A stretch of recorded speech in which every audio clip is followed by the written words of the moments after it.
The Kings are such an interesting case study in the relationship between expectations and perception, because last year they were the darlings of the NBA as they were breaking a 16-year playoff drought. Sabonis and Fox were both named All-Stars, Mike Brown won Coach of the Year, and a purple light went from a dumb gimmick to probably the greatest rallying cry in NBA history. Yeah, we believe in heat culture are cool, but do they satisfy our basic animal urges to see a giant laser shoot up into the sky? Pfft, no. But now that Sacramento's reset expectations as they're no longer the laughingstock of the league, it feels like nobody's talking about them. They blew out the Clippers last night in LA and nothing. I'm a religious Twitter user and I've seen no highlights from that game, no talks about how impressive a victory it was for a Kings team that's now won 3 in a row, or how games like this should make us rethink how seriously we might take the Kings in the playoffs. I mean, it's so annoying. Like, with this lack of attention, you would think the Kings are from some small market like Sacramento.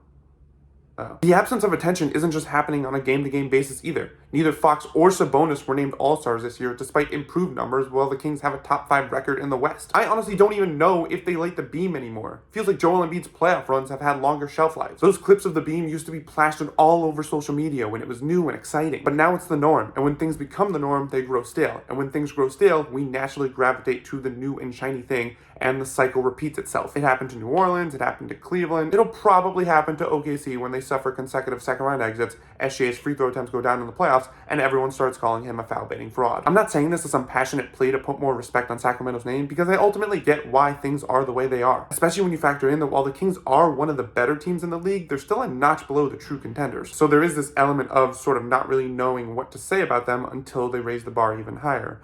Maybe they should add another beam, or maybe they should schedule a rematch of Game 6 of the 0-2 Western Conference Finals. Whatever they could or should do, like I said at the top, it's just an interesting relationship to point out between expectations and perception. And honestly, the best way I could sum it up is that famous scene from the original Spider-Man. And they found you amusing for a while, the people of this city.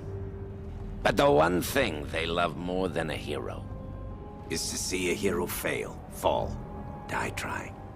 In spite of everything you've done for them, eventually they will hate you.